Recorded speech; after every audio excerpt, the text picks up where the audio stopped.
మీ personal interviews మరియు వ్యాపార ప్రకటనల కొరకు ఈ నెంబర్ని సంప్రదించండి. నమస్తే, వెల్కమ్ టు మనం టీవీ. ప్రస్తుతం మనతో పాటు senior orthopedic doctor Vijay Bhaskar గారు. సార్తో మాట్లాడదాం. హలో సార్, నమస్తే. నమస్కారం అండి. సార్, చాలా మందిలో అపోహ ఏంటంటే ఈ నీ పెయిన్స్ ఉన్న వాళ్ళు లిఫ్ట్ ఎక్కకూడదు అని, వాక్ చేయకూడదని, స్టెప్స్ కూడా ఎక్కకూడదని అంటారు. సో నిజంగానే నీ పెయిన్స్ ఉన్న వాళ్ళు ఇవన్నీ పాటించొద్దు అంటారా? అబ్సల్యూట్లీ రైట్ 50%, రాంగ్ 50% అండి. నీ పెయిన్స్ అన్నది యూజువల్గా ఇట్స్ ఏ హింజ్ జాయింట్గా మీకు చెప్పడం జరిగింది. హింజ్ జాయింట్ అంటే ఈ మీరు చూడండి, it's like a door closer and open. This is called an hinge joint. So hinge జాయింట్లో మీకు thigh bone, leg bone, tibia and fibula, tibia and femur, ఈ రెండు బోన్స్ సమూహం. దీంతో పాటు మాకు థర్డ్ బోన్ అనేది పటేలా బోన్ అని చెప్పేసి థర్డ్ బోన్. ఈ మూడు యొక్క కాంబినేషన్లో మనకు వేరియస్ ఇంపార్టెంట్ పాయింట్స్ మీకు ఇందాక చెప్పినట్టు ఈ డిస్క్ అనేది మెనిస్కస్ ఉంటుందండి, ఈ యాంటీరియర్ క్రూషియేట్ లిగమెంట్ ఉంటుంది, పోస్టీరియర్ క్రూషియేట్ లిగమెంట్ ఉంటుంది, collateral ligaments. So knee pain అనేది ఒక స్పెసిఫిక్గా ఒక ఏజ్ని బట్టి చిన్నపిల్లల్లో సెప్టిక్ ఆర్థరైటిస్ ఉంటుంది, లేకపోతే రుమటాయిడ్ ఆర్థరైటిస్ ఉంటుంది. అడల్ట్స్లలో మనకు లిగమెంట్స్ ఇంజురీ ఉంటుంది, ట్యూబర్క్లోసిస్ జాయింట్ ఉంటుంది, రుమటాయిడ్ ఆర్థరైటిస్ జాయింట్ ఉంటుంది, సోరియాటిక్ ఆర్థరైటిస్ ఉంటుంది, గౌటీ ఆర్థరైటిస్ ఉంటుంది, నాన్ స్పెసిఫిక్ రుమటాయిడ్ ఆర్థరైటిస్ ఉంటుంది, అలాగే ఆస్టియో ఆర్థరైటిస్. ఇన్ని సంబంధించిన ప్రాబ్లమ్స్ వస్తాయి. సో ఏ ఏజ్లో ఏ ప్రాబ్లం వస్తుంది అక్కడ చేయాల్సిన మనం పనులు అన్నది చాలా ఇంపార్టెంట్. మీరు అడిగినట్టుగా ఇప్పుడు ఏదైతే స్పెసిఫిక్ అడుగుతున్నారో అది ఓల్డ్ ఏజ్లో వచ్చే 50 ఏజ్ ఎబో. దీనిలో ఉండే మెథడ్ పొర 1 to 2 mm కార్టిలేజ్ ఉంటుంది. అంతేకాకుండా డిస్క్లు కూడా మెనిస్కస్ అంటాము. ఇది అరిగిపోవడము లేకపోతే ఇది అరిగిపోవటం వలన మనకు ఈ బోన్ ప్రెషర్ అంతా ఈ బోన్ మీద పడి బోను అరిగిపోయి వంకలు తిరుగుతుంది. సో మనం యూజువల్గా అబోవ్ 40-50 ఏజ్లో వచ్చే ఈ సమస్యల గురించి చర్చించుకోవాల్సిన అవసరం ఉంది. పెయిన్ స్టార్ట్ అయితే నడక మంచిది కాదు. పెయిన్ స్టార్ట్కు ముందు పెయిన్ లేకపోతే నడక మంచి ఎక్సర్సైజ్.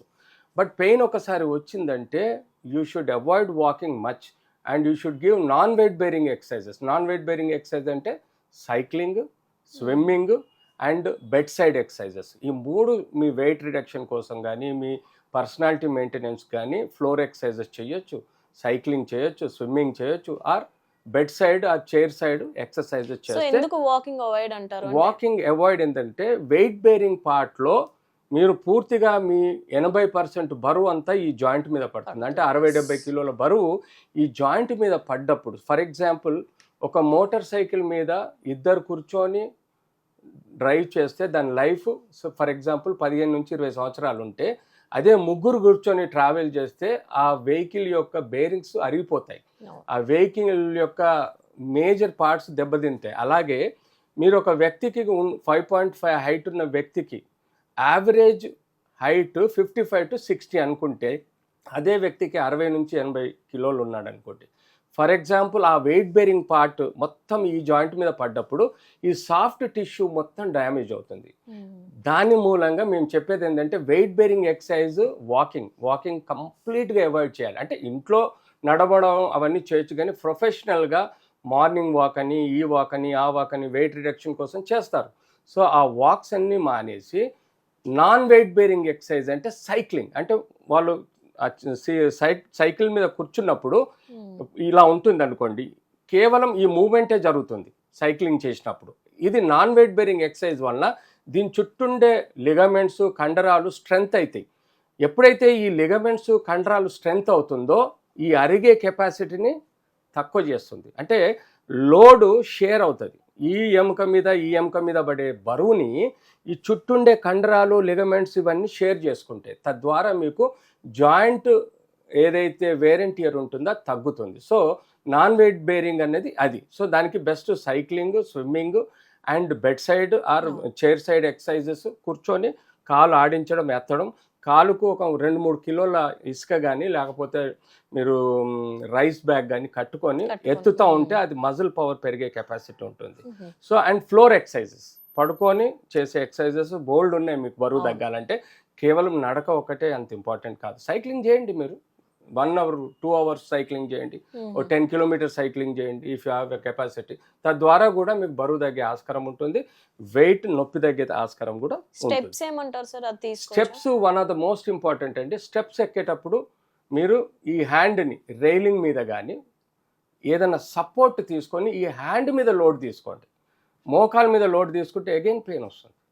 సో ప్రిఫరబ్లీ స్టెప్స్ ఎక్కక తప్పదు అనుకుంటే మాత్రం ఈ హ్యాండ్ని ఎట్ సైడ్ అయితే నొప్పి ఉందో ఆ హ్యాండ్ మీద లోడ్ తీసుకొని హ్యాండ్ మీద బరువు వేసి మోకాల్ని షిఫ్ట్ చేయండి.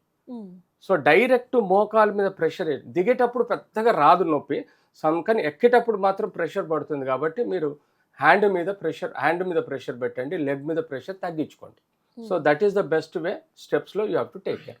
అయితే జనరల్గా పెయిన్ కిల్లర్స్ వాడతారు కదా సార్, అంతవరకు రిలీఫ్ ఉండాలి అనేసి ఆ టైం వరకు. సో పెయిన్ కిల్లర్స్ మళ్ళీ ఫ్యూచర్లో ఏదైనా ఎఫెక్ట్ అయ్యే ఛాన్సెస్ ఉందంట? పెయిన్ కిల్లర్ అనేది మనము ఇన్ఫ్లమేషన్ తగ్గించుకోవడం అండి. ఇన్ఫ్లమేషన్ అంటే మీరు చూసారు ఇక్కడ రెడ్నెస్, స్వెల్లింగ్, నొప్పి అండ్ మూమెంట్ రిస్ట్రిక్షన్ అంటే స్టిఫ్నెస్ అంటాం. ఈ 4 సైన్స్ అండ్ సిమ్టమ్స్ మీకు ఉన్నప్పుడు పెయిన్ కిల్లర్ 100% హెల్ప్ చేస్తాయి. అది మీరు వాడకుంటే ఈ ఇన్ఫ్లమేషన్ అనేది ఇంకా పెరుగుతూ పోతుంది. డైలీ కనీసం 5 to 10% పెయిన్ పెరుగుతుంది if you don't use the pain killers. So pain killers వాడండి, కానీ ఏజ్ ప్రకారము జాగ్రత్తగా పెయిన్ కిల్లర్స్ని సెలెక్ట్ చేసుకోవాలి. కొన్ని పెయిన్ కిల్లర్స్ కిడ్నీ ఎఫెక్ట్ చేయవు, కొన్ని పెయిన్ కిల్లర్స్ కిడ్నీ ఎఫెక్ట్ చేస్తాయి. సో రాసే ప్రిస్క్రిప్షన్ ప్రతి డాక్టరు కిడ్నీస్, లివరు నార్మల్ ఉన్నాయా, పారామీటర్స్ నార్మల్ ఉన్నాయా, అందులో ముఖ్యంగా క్రియాటినిన్. కిడ్నీ యొక్క క్రియాటినిన్ 1.2, 1.5 లోపల ఉంటేనే పెయిన్ కిల్లర్స్ ఇవ్వాలి. If the person is more dangerous to the kidney damage, అలాంటి వాళ్ళకు పెయిన్ కిల్లర్స్ బదులు అనాల్జెసిక్ అంటాం మనం, పారాసెటమాల్ ఉంది. పారాసెటమాల్ హెల్ప్స్, దాంతో కిడ్నీ డ్యామేజ్ కాదు. లేదంటే లోకల్ ఆయింట్మెంట్స్ రాసుకోండి, that will also help.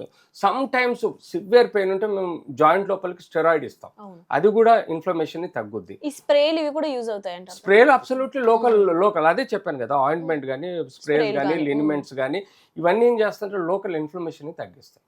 So ఇలాంటి ఇది ఒక కాంప్లెక్స్ జాయింట్. ఈ కాంప్లెక్స్ జాయింట్లో మనకు వచ్చే సమస్యలన్నింటినీ పర్టికులర్గా ఈ జాయింట్లో ఉండే ఈ ప్రెషర్ పాయింట్స్ని మనం ఆలోచించాలి. హియర్ ఈ జాయింట్లో ఉండే ఈ మేజర్ పార్ట్స్లో మీరు inner side of the joint అంటే మనం లోపల సైడ్ జాయింట్ మన 80% వెయిట్ని మోస్తుంది కాబట్టి ఆ జాయింట్ ప్రెషర్కు లోనే వేరెంటియర్ ఎక్కువ ఉండి అరిగే ఆస్కారం ఉంటుంది. దాన్ని మేము డీజనరేటివ్ ఆస్టియోఆర్థరైటిస్ అంటాం. సో కామన్గా ఈ ప్రపంచంలో ఈ మధ్యకాలంలో జాయింట్ రీప్లేస్మెంట్ సర్జరీ అనేది కామన్గా చేస్తున్నాము, ఎందుకంటే ఈ సమస్య.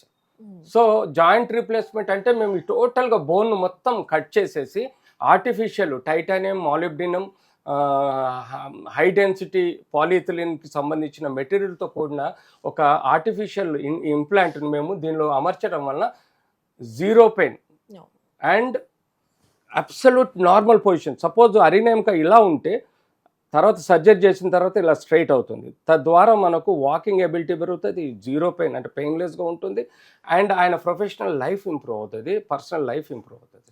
So this is what the knee pain we need to. Thank you. Right. Thank you.